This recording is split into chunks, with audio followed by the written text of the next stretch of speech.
Hey, girl. Hey.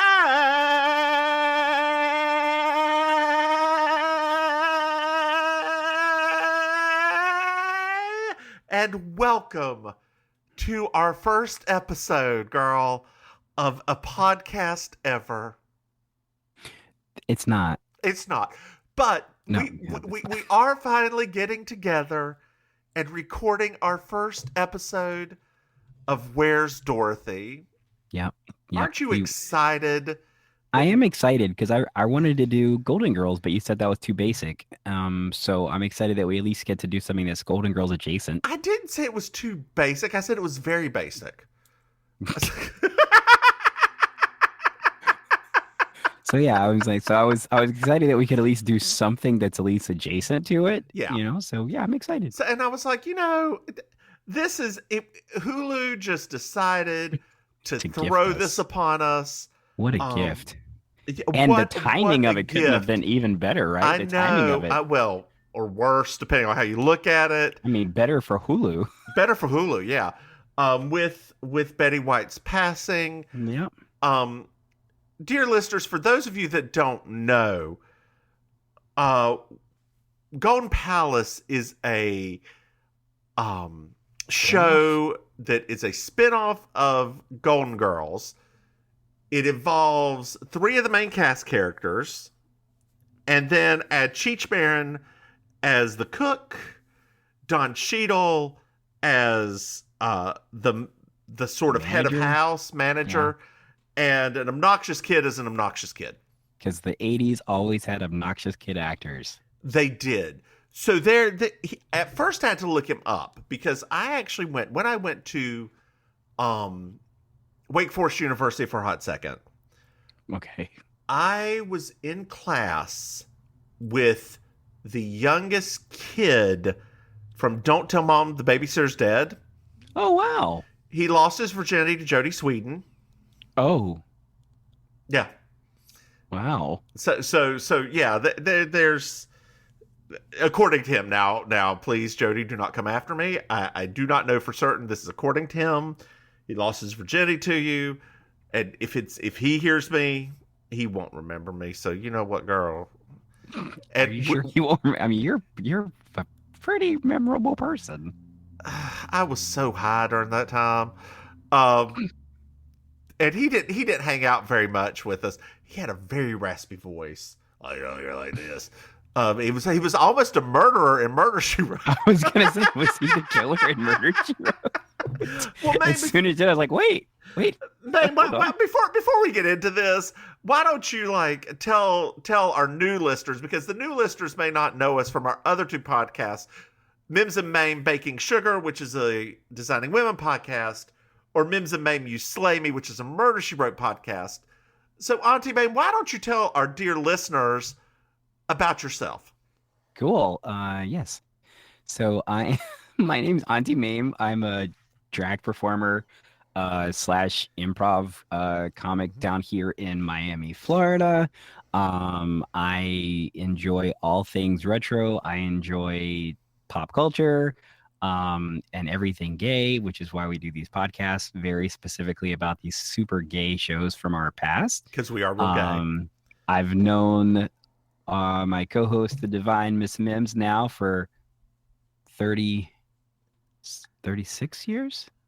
35, 36, somewhere around there. 35 or 36 years. We've been best friends since we were like little children. Yes. And somehow we both turned out as flaming homosexuals and drag queens, both of us, even though we came into those existences at different times.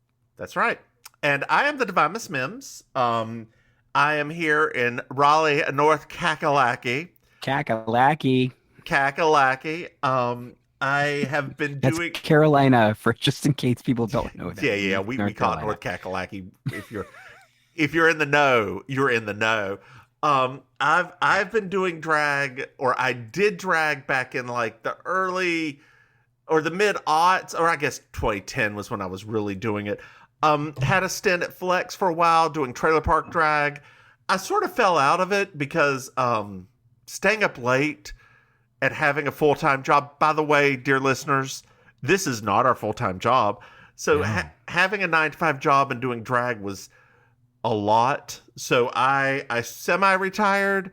I every once in a while paint a face of my own. Every once in a while, I enjoy long walks on the beach, bad comedy. I do not like horror or roller coasters. Let's see here. I like all sorts of exotic, ethnic foods. Don't you hate it when people say that? Ethnic foods.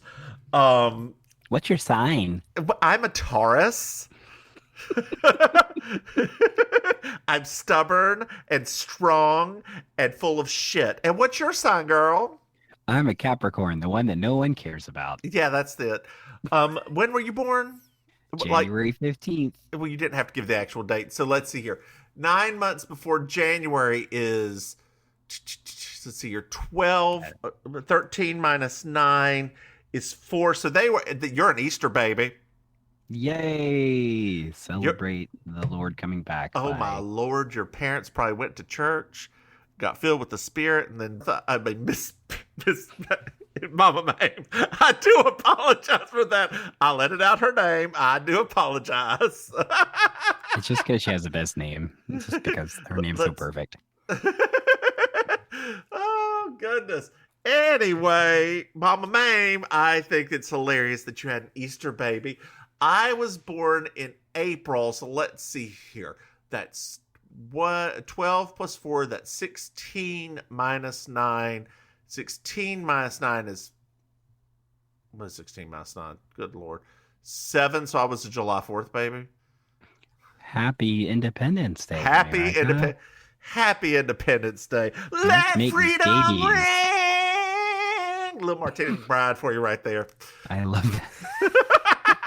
Thank you, Ms. McBride. Thank you for coming for our podcast. We appreciate it. We can't pay you, though.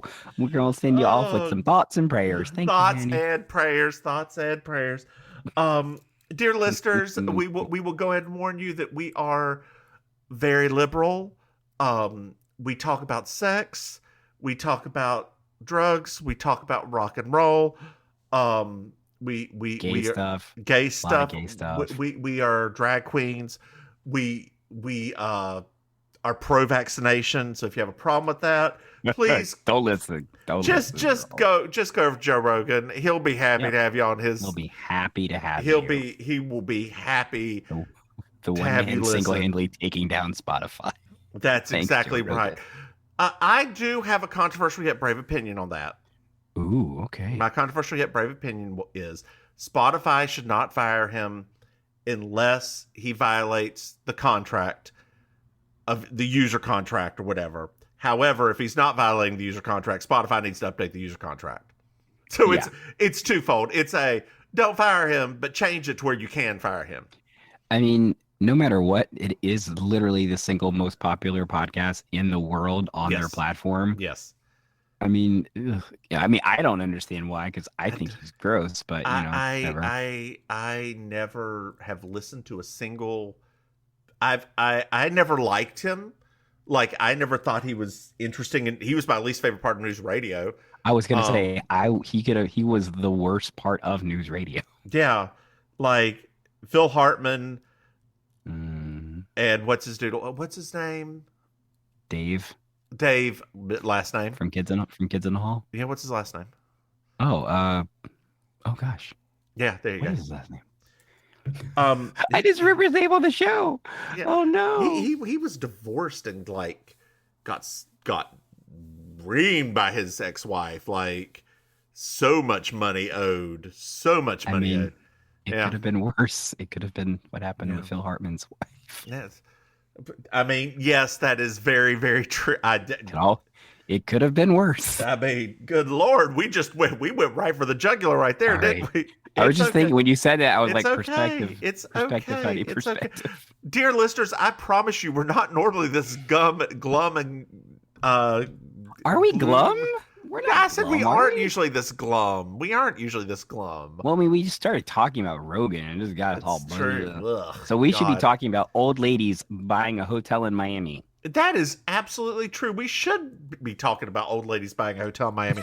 Do you want to get started talking about old ladies buying a hotel in Miami? I'm excited. Yes, I'm very excited. Okay, let me pull up my notes. My notes are all digital now. For those of you that watch or listen to watch, why do I always say watch a podcast? Because we're old. That's right. Those of you, I never said I watched the radio. So those of you that listen to You Slay Me, you'll notice I still use paper for that one. The other podcasts I've moved digital on, not You Slay Me yet, because I still watch it at work during my lunch, and I still have paper there. I haven't taken my little electronic notebook with me to work yet. Got it. Because I actually go in to a place to work. Isn't that crazy? That's wild to me. I haven't been to a place to work in almost 3 years. So you know what, Maim? Yes. I'd like to thank you for being a friend. And this is season 1, episode 1, pilot. Thank you for being a friend. Travel down the road and back again. Your heart is true. You're a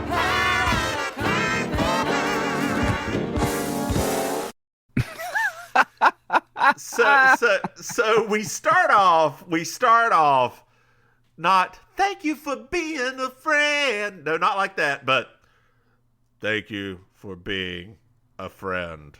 I travel down the road and back again.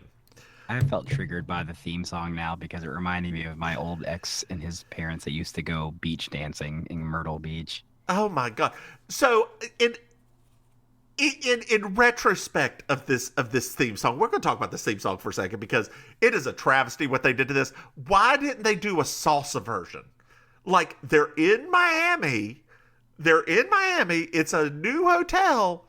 Do a salsa version of the song, right? I personally thought that's what I thought immediately. I was like, or a Cubano version. Lean more into this.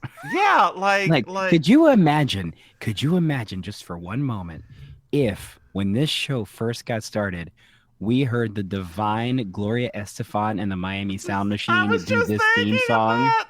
Oh God. Oh, was my she goodness. Would this be the time that was just Gloria Estefan? Was it Miami Sound Machine?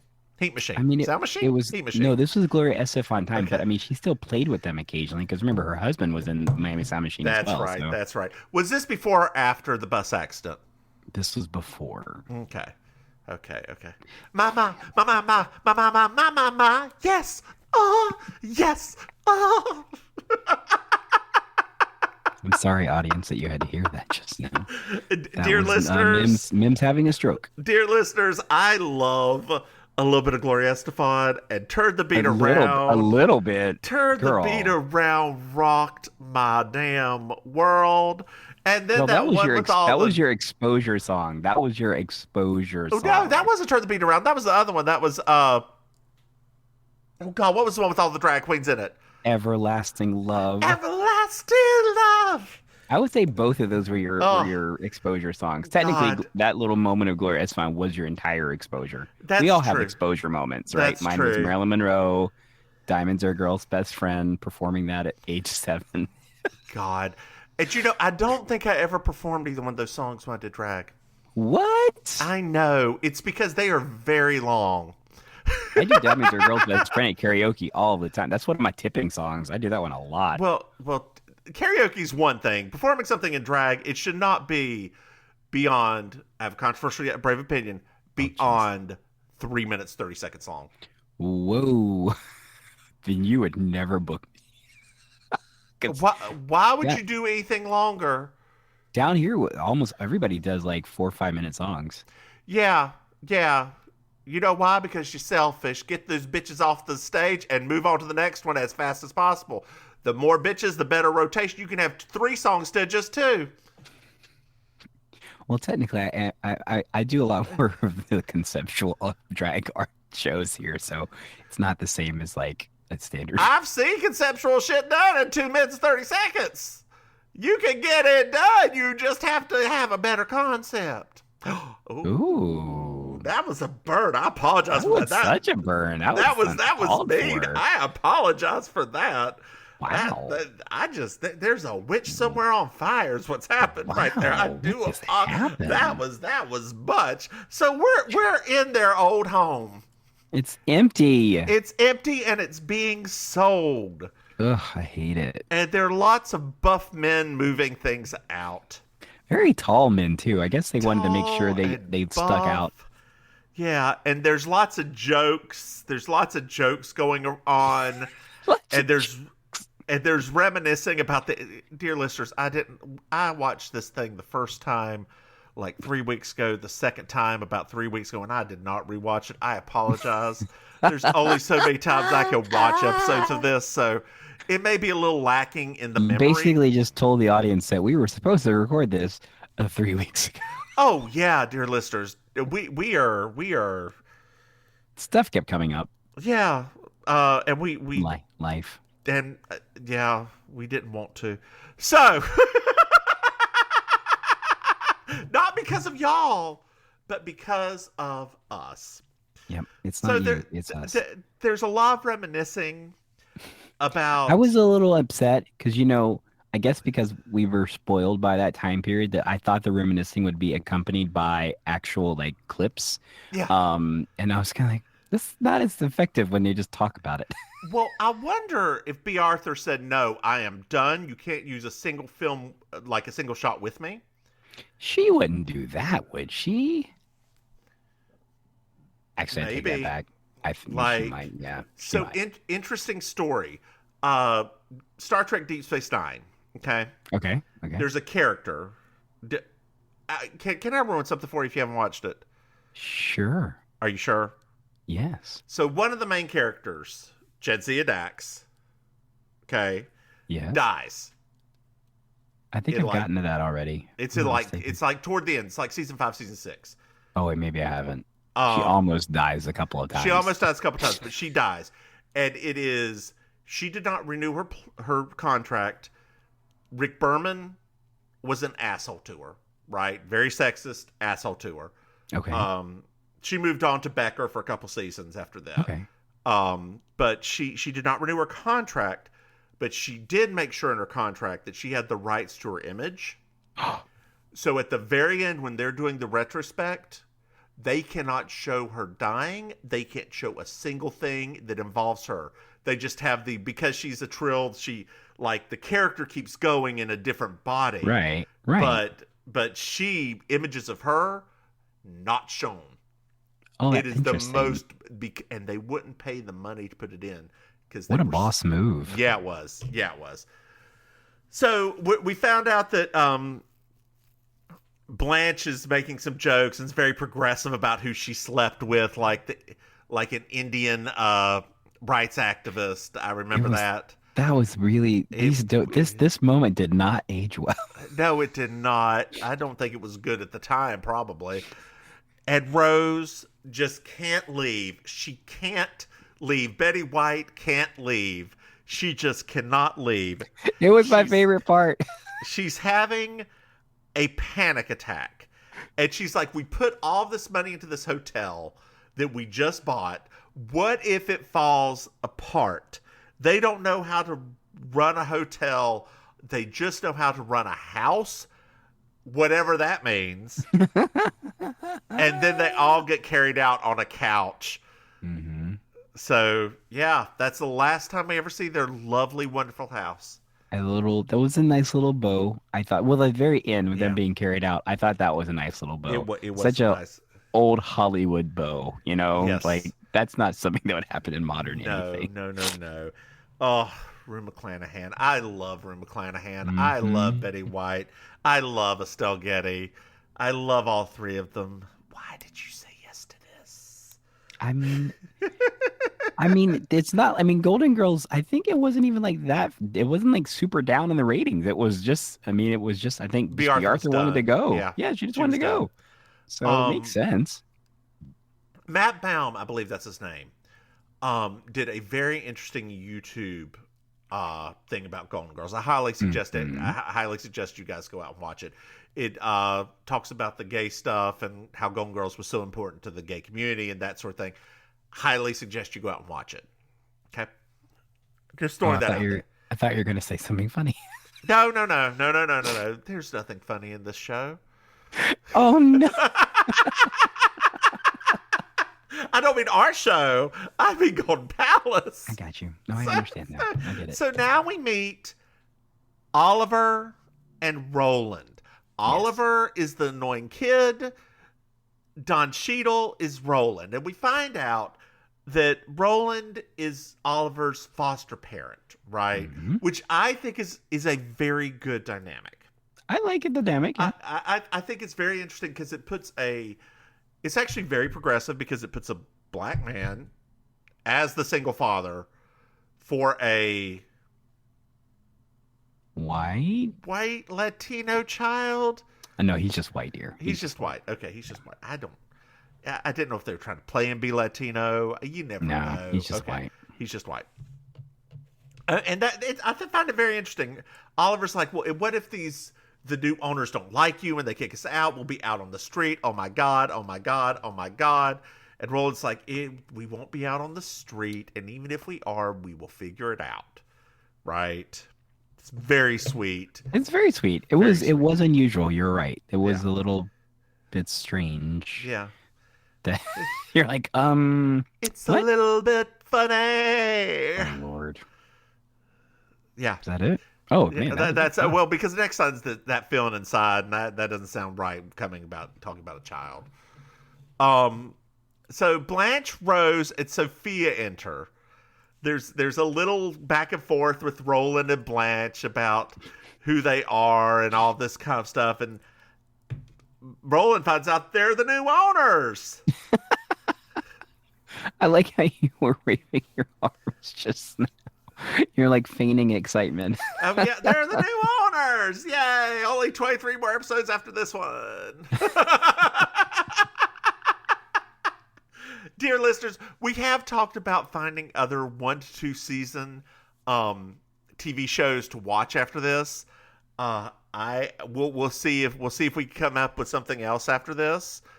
But if you guys have any suggestions, I do send us a tweet at Where's Dorothy, and let us know. Oh, also, dear listeners, I forgot to plug.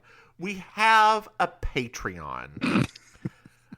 Sort of. It's going to be patreon.com/Where's Mims and Maim. It hasn't been made yet, but by the time this goes live, we'll have it.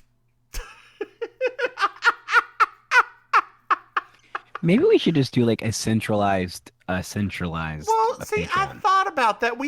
I have another one called Mims and Maim, but people weren't going to that, so I thought it'd be easier just to do for each podcast. I'll go same account, y'all. Are people going to the other ones? No, they ain't going to nothing. That's why I was like, maybe we just keep one. That way we just keep whatever. Each one we can just keep one. We keep many. It doesn't really matter. We ain't gonna get none anyway. We have to start offering exclusive. Our Patreon has as many viewers as Golden Palace when it came out. Jeez. Oh man. I kind of want to look up the Nielsen ratings. Oh my gosh, you remember being in Nielsen House? Remember you guys were in Nielsen House? Yes. I still like to throw that stat around to people. I'm like, my best friend was a Nielsen fan. Yes. Like, people are like, what? Just for like a year. It doesn't matter. It doesn't matter. It's clout. It's clout. I know. What was the weird TV show that was on later at night in the 80s? That was like it was a woman who was kind of in her own head, and was it the Molly Brown show? What's her name? Molly Dodd or Molly? Yeah, that sounds right. I just remember it was a very different type of show. Yeah. I just remember like tomato was a scene in it. For some reason, I'm getting a scene, and like they broke out into the tomato song. Yeah, but the things that were happening weren't really happening. Yeah. It was very weird. It was very, very, very. She was having a constant breakdown throughout the entire show, much like this show was having a breakdown. So we find out that Roland does everything. Literally everything. Literally everything in this hotel. And there's a back and forth with Blanche about the hotels, right? Like, well, do you do this? No. Do you do this? No, this. And she's like, well, what's going on? There's no money here, that sort of thing. Yeah. So it's really bad. Like, there's no money, there's no staff. Right. There's, like, essentially, even though the show is trying to be comical, Blanche actually just got taken extremely advantage of. It was the 80s, 90s at this point. Early 90s. Yeah. So we find out that 20 travel agents are coming in. So Sophia goes to the kitchen to see what kind of state that's in. Rose goes to the housekeepers, and Blanche goes to the hotel office. So they break. It's like a football game. They break. Huh. Oliver introduces himself to Blanche. And like he's like, my mom split, my dad's in prison, and then Oliver tries flirting with her. It's really weird that Oliver didn't start by saying, "Hi, I'm Oliver, Roland's adopted kid." Yeah, no, he's like, I do stuff around here. Child labor's fun. Yeah. I can get you towel. I can do towels. I do towels by the pool. God. What? What's happening? What? Just like what? Ugh. I made it because I feel. I mean, mind you, I feel like Roland probably should have like proactively said, "Oh, me and my adopted kid are living here." Yeah. But you know, I guess that didn't come up. Are you familiar? This all rings to something very interesting that happened around the South around this time too. Okay. Like between the 80s, 70s, 80s, and 90s. Are you familiar with Patel hotels? Patel hotels. No. Patel hotels. So, Indians would move over here to the rural South, open hotel chains like Holiday Inns and lesser, live at the hotel and like basically be a hotel for the community. Oh. Yeah, I heard about NPR a while ago. I never actually knew it was a thing until I stayed at one in it was a Microtel or something in, oh God, what's that horrible city that's Clinton, North Carolina. Not Clinton, Ernie. Not Clinton. Girl, right out back there was a pork processing plant. Well, could you imagine the smell there? Yeah, I can because I was there. Sorry. Well, that's the one thing as a child you always remember is like driving through towns with meat processing facilities. Oh, like yeah. You never forgot those things. No, you don't.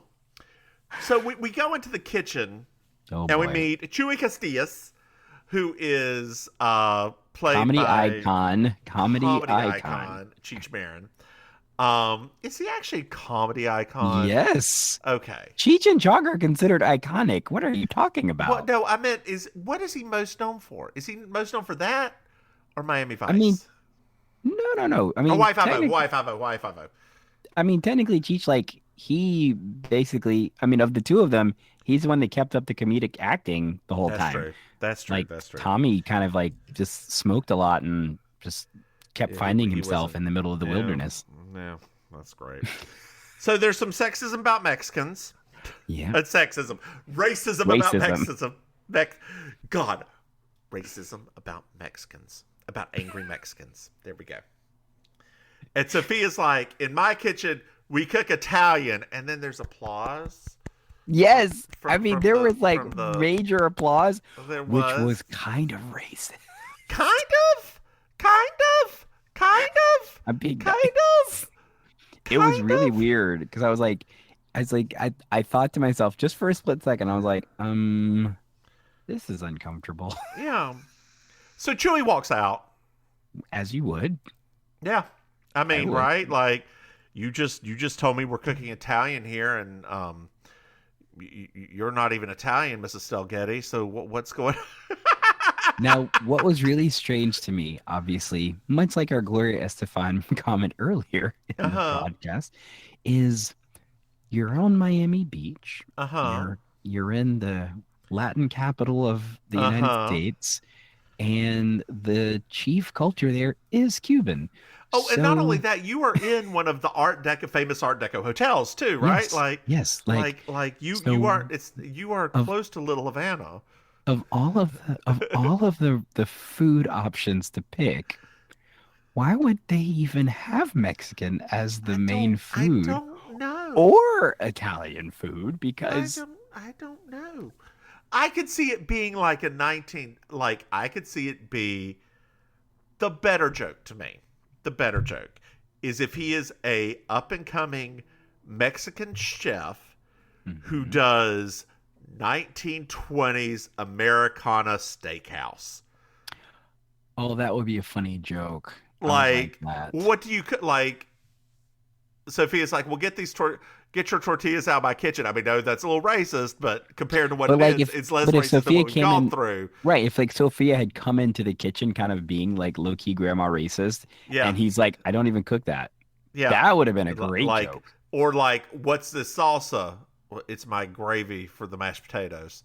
Right? Like, and then her saying, in my kitchen, we cook Italian, goes back to the New York, like, early 20th century cooking. That is a better joke. We just rewrote a better scene. Now I want and then you aren't and gravy. Oh no, right. And then you aren't racist toward Mexicans. Like overtly racist toward Mexicans. And you studio audience, we're looking at you as well. And you. And I can't. No, I'm not going to. Stop it, because I could conceivably have a breakdown. Dear listeners, we also love Soap Dish.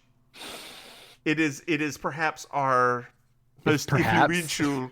Perhaps it is our most influential movie. It's our touchstone. It's our touchstone. God. So Chewie walks out. We're in the office, and Blanche finds out just how screwed she really is. Which is really. And then there's another racist joke because Haitian law is different. That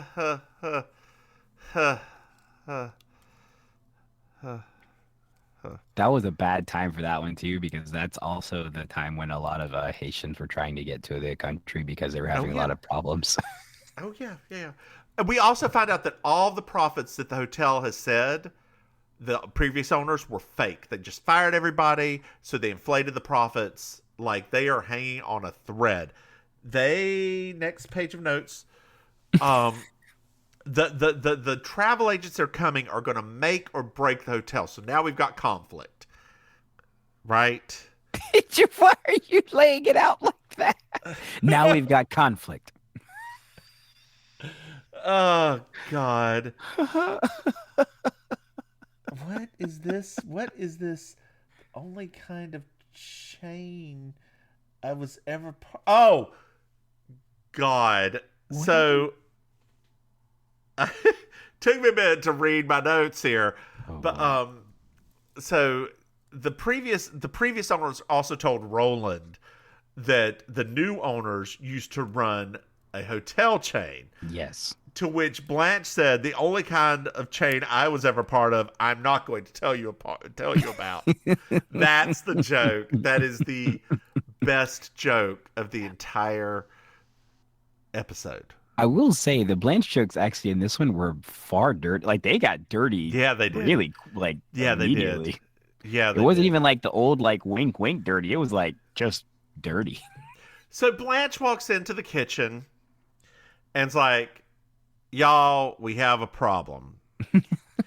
Sophia's like, we're fucked. Yes.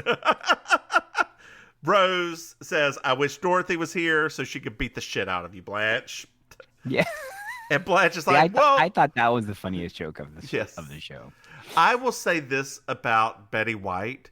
You can tell that she's probably the one that has the most writing credit because she is the one who punched up her lines the best. Mm-hmm. Like she It's a different Rose in this Yeah, show. yeah. Like from the immediately. Yes. Blanche is like, well, we'll just have to work. And Rose like, I came here to retire. We're too old. I used to have a problem with OxyContin, which, if you remember from Golden Girls, if it's a weird read that she was actually on painkillers for a very long time until like season 4, so that's why she was always so loopy. Dear listeners, it's a conspiracy theory about Golden Girls. Go look it up. I highly suggest it. Great show. But we aren't reviewing Golden Girls. We're reviewing Golden Palace. Yep, we had our chance, and you said no. Too much of a commitment, girl. Too much of a commitment. We're doing Murder, She Wrote. That's why we couldn't do that. Oh, well, I mean, yeah. Actually, I'm actually preferring to do Murder, She Wrote because it's far wackier than Golden Girls. It is. It is actually a wackier, much wackier show than Golden Girls. And I will say this next episode we're getting ready to review of Murder, She Wrote was it's my favorite episode so far. It's got the fat man from Jake and the Fat Man, who at first glance I thought was Orson Welles, but that was like, no, he would have been way too old for this. But the fat man doing a bad Russian accent, like, and you know that Jessica and he did it. Like, well, they did. Can we just they had so much chemistry. Yeah, I know, but let's anyway. Well, that's dear listeners. That one comes out on Thursdays. You slay me. Go listen to it. Anyway, back to our regularly scheduled programming. The pool boy shows up. Yes, he does. And Blanche charms him by proving he's an idiot. And we're supposed to think he's sexy. Well, he was good for that time. No, he wasn't. He really wasn't. First of all, if somebody says the word pool boy to me, I need him to not be in his 30s. I'm just saying. And I realize is that the if most he had true read of anything today. I mean, I realize that is if he had Donna been read. If he had been an actual pool boy, then yes, it would have been creepy watching Blanche try to charm him. So I understand why.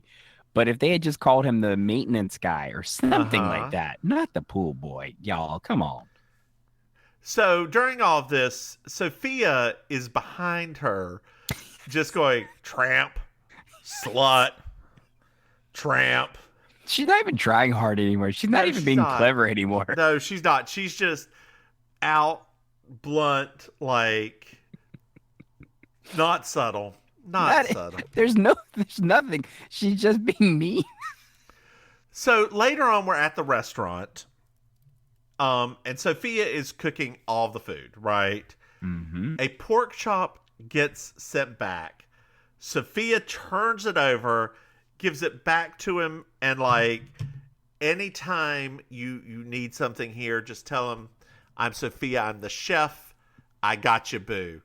She goes back in the kitchen, calls him a schmuck, and we move on from that. Lots of chuckles. Ha ha ha ha. She showed that fancy man. She showed that fancy man. Look, I've had a dry pork chop. There's no saving it. Like, what'd you say? Not Drag Race, girl. Not Drag. That pork chop ain't ever been dry. She has been liquored up every single time I have ever seen her. Oh, Lord. Pork chop, if you're listening and you quit drinking, I apologize for that comment, but every time I ever saw you, you were real drunk, girl.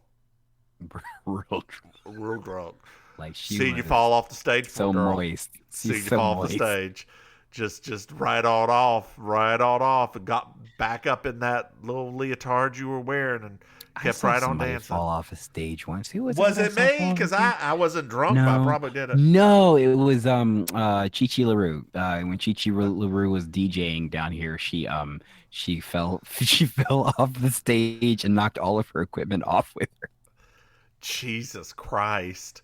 I got that video somewhere. A long time ago. You need to post that to Twitter. You're right. I do actually. If I can find it, I will. There you go. So we're now. It's now night, and apparently Rose is the night clerk too. Yes. Why didn't she take the daytime stuff and make Roland be the night clerk? Whatever. Rose is being robbed, and she's like, oh, why are you wearing a face mask? That's awful warm for Miami, blah, blah, blah, blah, blah. Oh, you want to put your gun in the safe? I have to call Roland to come down here. Da-da-da-da-da-da-da-da-da, and on a little bit. It's a very cute gag. Y'all watch it's super cute. It went on too long, but it was cute. The bad part of the gag is she makes a phone call. So I personally think the gag should have stopped when he ran away. She makes a phone call, and she's like, "Oh boy, I'm not as stupid as people think I am." And she's like, he's going to the Ritz with a gun, and because the robber ran away, and she called 411 and not 911. Which I was just like, did you have to do that? Yeah, like just let her have her moment and move on, right? Right. Hold on. It's like we just have to keep them in their little boxes. Just have to. Can't let them have any growth. Maybe that's why Dorothy left, right? They can't ever have any growth. They just keep them in their one little pocket. Exactly. Oh. So Chewie comes back in the door, and Estelle Getty, Sophia's like, Dorothy, is that you? I love that joke so much. I did like that joke. I did like that. Chewie wants his job back. Sophia's like, yes, as long as you flirt with me. So after dinner that night, we find out that they paid off all their debts. Mm-hmm. Blanche admits that it was good. Rose said she felt like she has a purpose. So does Sophia. They have a little toast to happiness, to life, to us. They start eating some cheesecake with everybody. There's a St. Olaf story, and Sophia and Blanche run. So much winking at the audience. Do do do do do do do do do do. Dear listeners, if you don't know this because this is your first exposure to Mims and Meme, that's the sign that we're done talking about the actual logistics of the episode. That's absolutely right. That is the theme. That is the theme song for Baking Sugar. Baking Sugar. It's Designing Women, but it's George on My Mind. But enough bars to where we don't run into any kind of thing. Legal issues. And I'm off key anyway, so nobody even knows what it is. So there we go. True. Like the monitors won't even pick that up. That's exactly right. So, girl, did you enjoy that episode? It was a thing. I would say it was a thing. It was It was a thing. Well, so I enjoy these characters a lot, and I enjoy their banter. I enjoy their back and forth. But I will say that last moment with Betty White and the robber, like I literally for that moment said, "Wait, I think this is why B. Arthur left." Like it was very much like, why be challenged? Why challenge the character? Why have them evolve? Why do anything with them? Like just have them keep playing the exact same parts over and over again.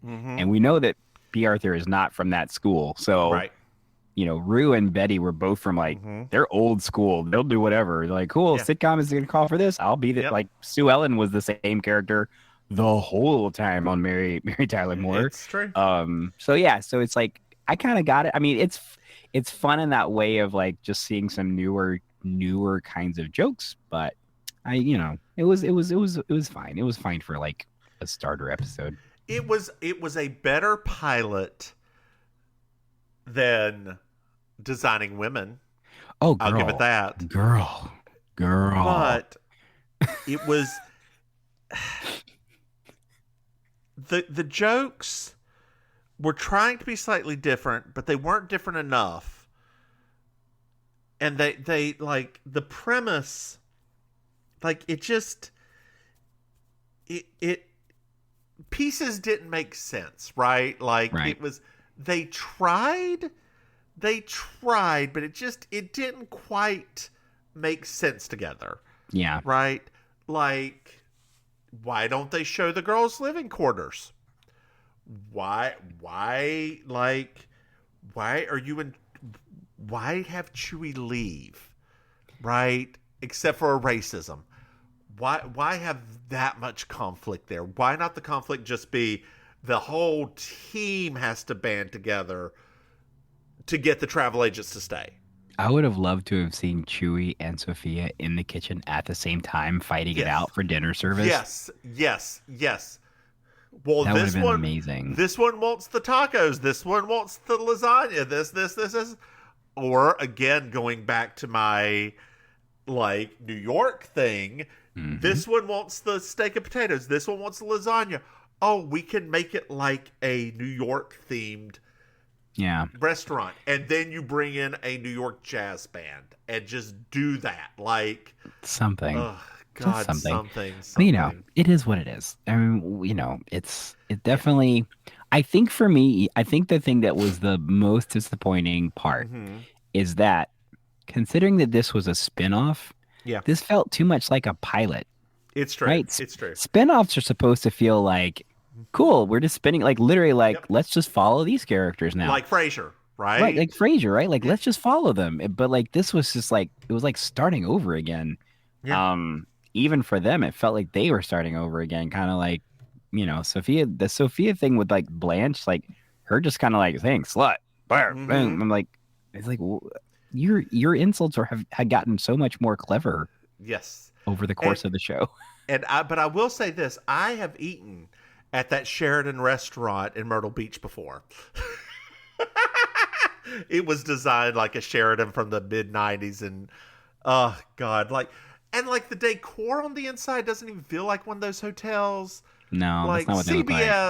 CBS or NBC, whoever's like lot this is, what you should have spent just a little more money on it, right? Just you had all that Golden Girls money, just spend it a little bit more.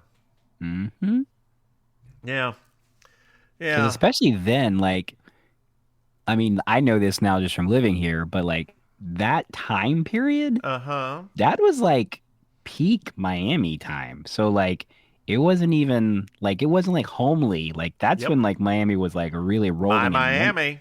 Right. Like, so yeah, but hopefully it will get funnier as time progresses. I mean, and then it'll be over. That's the best thing about these one seasoners. You know, they get better or they don't, and then they're done.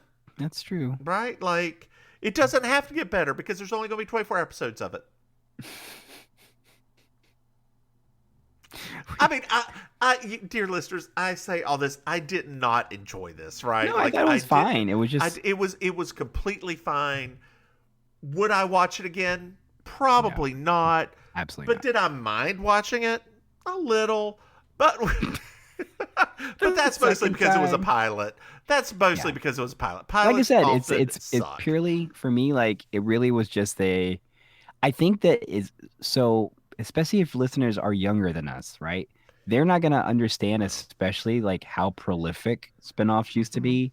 And so most of them don't get this whole thing about like, we're just going to pick up where we left off and just continue on like down this road. And like, so back then spinoffs used to really be like event television. Like it was a big deal if a new show started. And it was based on characters that you already loved, and now you just got to see another facet of their lives. But this was not a spinoff. This was literally like, we're starting over again. So I think that was part of the problem with this particular episode. It was just like, guys, come on, just pick up where you left off. Well, Maim, why don't you tell our dear listeners where they can find you? Sure. If you would like, if you want to find me online, send me hate mail because, you know, you really loved Golden Palace. You can find me at auntie.maim. That's MAIM. You can find me that's on Instagram and Facebook. On Twitter, I'm known as Mims Ministry. And then if you want to meet me in real life, find me here in Miami. Strangely enough, I perform at the Villain Theater in Miami. It's an improv comedy theater, and I perform every Thursday night. I host a karaoke show called Amazing Colossal Karaoke, where I do some singing and I do some dancing and I do some joke telling and blah, blah, blah, blah, blah. It's a Kiki. What about you, Miss Mims? I am the Divine Miss Mims. You can find me at Divine Miss Mims on Twitter. You can find this podcast at Where's Dorothy on Twitter. Send us a note. We do have a Patreon. We'll figure out what it's called at that point. The link will be in our bio. I'm leaning toward Where's Mims Maim. I think it's cute. I think it's funny. Cute. Yeah, I think it's going to be patreon.com/Where's Mims Maim. Okay. I think that's really it for today, y'all. I will figure some more things out. I have a deck of Golden Girl tarot cards that after the pilot we will start using to see if the next episode is going to be better. The reason I didn't do it for this one is because the next one will be better than this one.